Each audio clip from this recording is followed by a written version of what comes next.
Bon alors on se fait un petit montage d'usinage là, comme on va avoir une longueur constante entre chaque volige, on a pris notre première mesure pour tomber au milieu d'un chevron, une chute de 1,20 m, donc ça nous donne notre distance de volige nécessaire pour le pare-vapeur.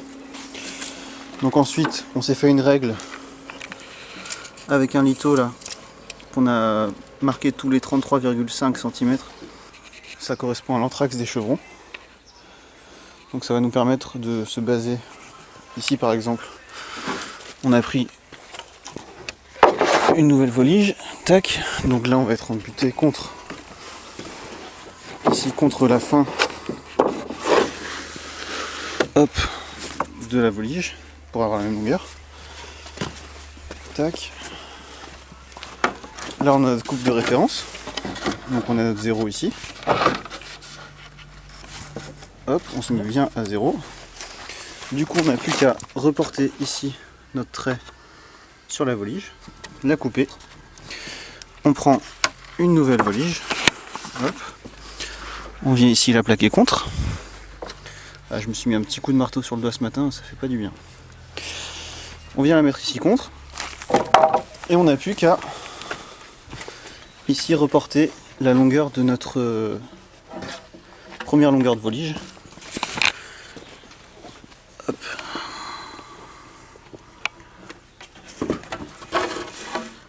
Ici, hop.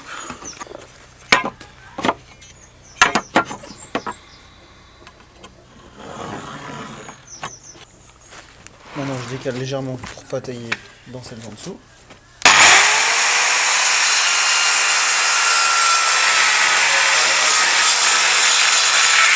Une fois qu'on a notre chute, tac, on la remet en bout.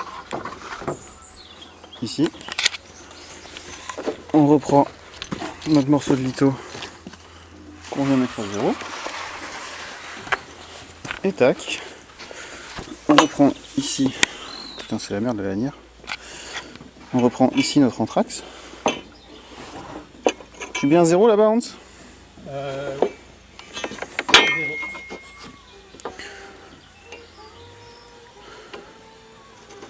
Hop. On laisse le bout libre et ça va nous permettre de glisser le pare-vapeur après en dessous. Pour vraiment faire l'étanchéité nickel.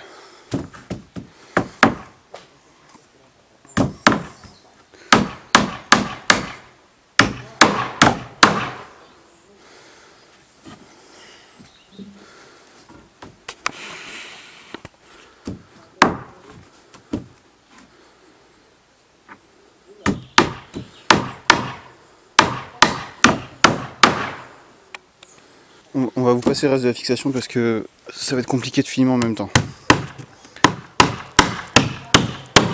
Mais vous avez compris le principe là, je pense. Donc voilà, on va laisser après ici, on va mettre celle-là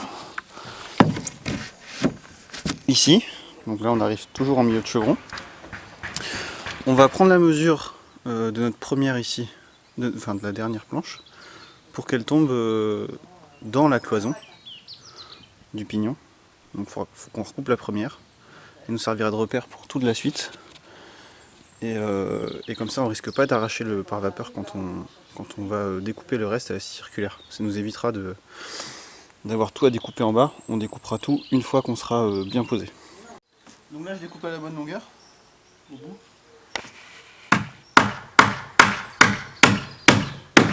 Donc on n'a plus qu'à fixer.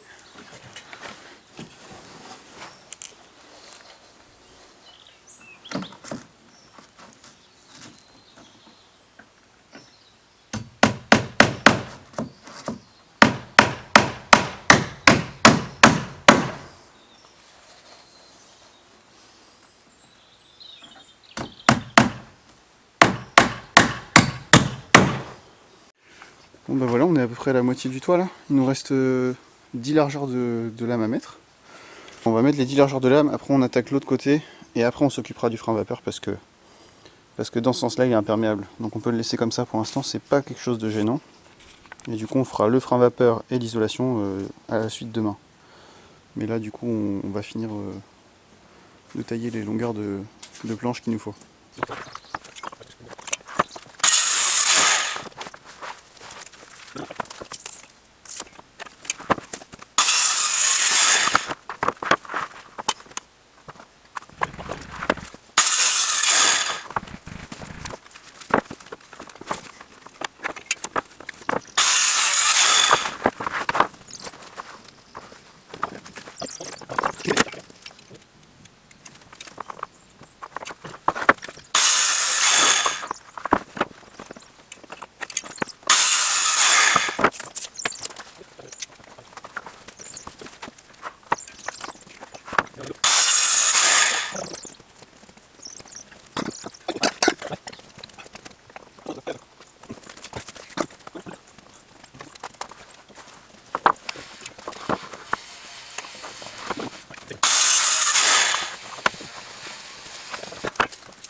va comme ça? Ouais, ça va, ouais. Ah, ça va nous en faire 3 Steve Bourrico. Ouais. S'en fout, on voit pas les gens. Ouais, mais ça va le faire. C'est bon pour toi là, hein? Ouais.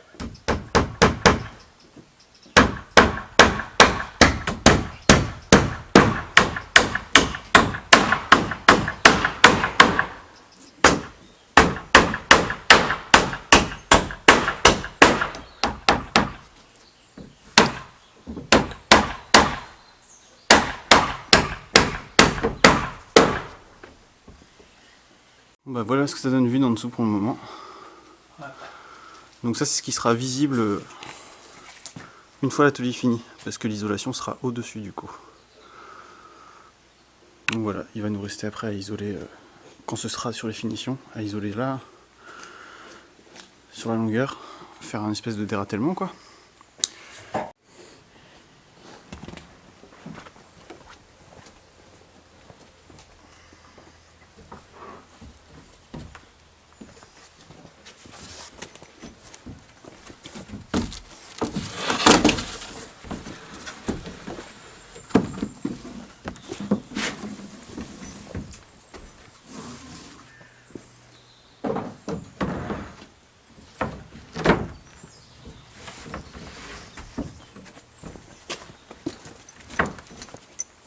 Non, c'est devant.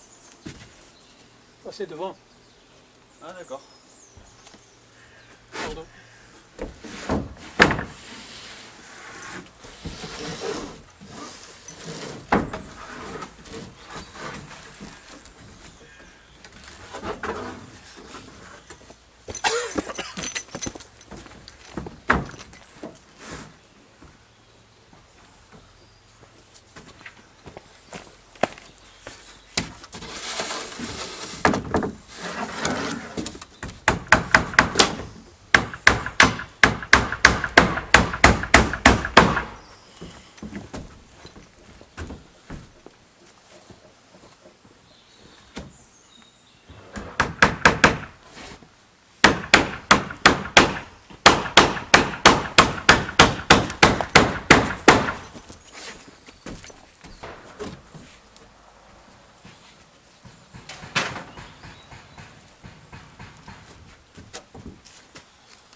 Bon bah du coup voilà le rendu après les découpes, que vous avez pu voir la tronçonneuse sur la longueur ici j'ai taillé, pour tomber à l'aplomb de l'intérieur de la cloison, qui va être faite en ossature bois au niveau du pignon ici.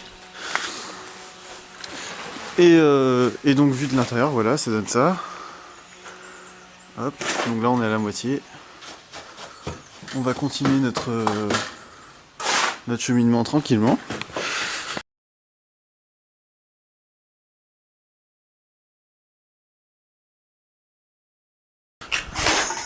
Ici on a le pignon là-bas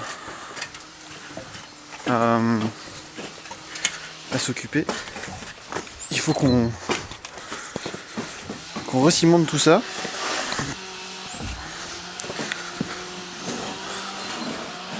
Donc voilà, ici il y a un peu de taf. Avant de mettre la volige du coup.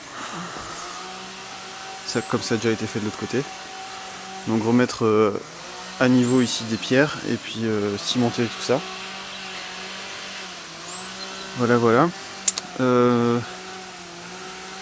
Et puis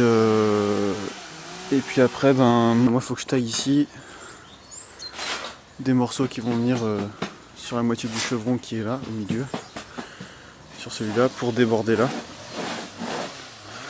Donc voilà, faut que je fasse mes calculs pour tomber bien. Là et pareil au bout là-bas. Je vais couper d'avance mes planches comme je sais que j'aurai pas de chute.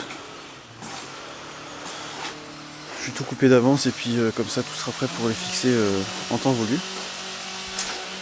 Et puis on va attendre un petit peu que la brume se lève pour bien secouer le frein à vapeur là. Enlever toute l'humidité qu'il y a dessus. Passer un petit coup de nettoyage sur la volige là. Et puis on va scotcher Attends, il y a 1,50 m. On va scotcher du coup 3 largeurs de frein à vapeur avec un recouvrement de 10 à 15 cm. Et on va les scotcher ensemble pour après les rabattre ici. Et pouvoir les coincer sous le débord de volige là. Au moins jusque là. Et puis du coup il y aura une partie qui va redéborder par dessus. Et ça nous permettra de continuer ici pareil en descendant ultérieurement. Donc voilà, pas mal de boulot. Et puis une fois qu'on aura fait tout ça, avec les petits bouts de volige qui vont bien, on pourra attaquer une fois qu'on aura mis le frein à vapeur, on pourra attaquer l'isolant, donc qui est là-bas. L'isolant là, hop, qu'on va déballer et puis on mettra tout du long ici, nickel comme il faut. Donc voilà, et puis ben les chevrons à couper qui nous restent là. Faire la planche de rive en bas et puis on va monter la volige du bas vers le haut.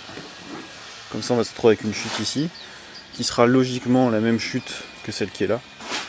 Donc ici on a eu un bout de à peu près 8-10 cm. Donc normalement notre chute pourrait potentiellement aller. Donc on verra ce que ça donne. Donc voilà. Et on peut voir le détail des coupes de pas de chevrons. Donc là c'est les chevrons qui sont taillés et la panne est restée droite. Voilà. Allez on avance, on avance.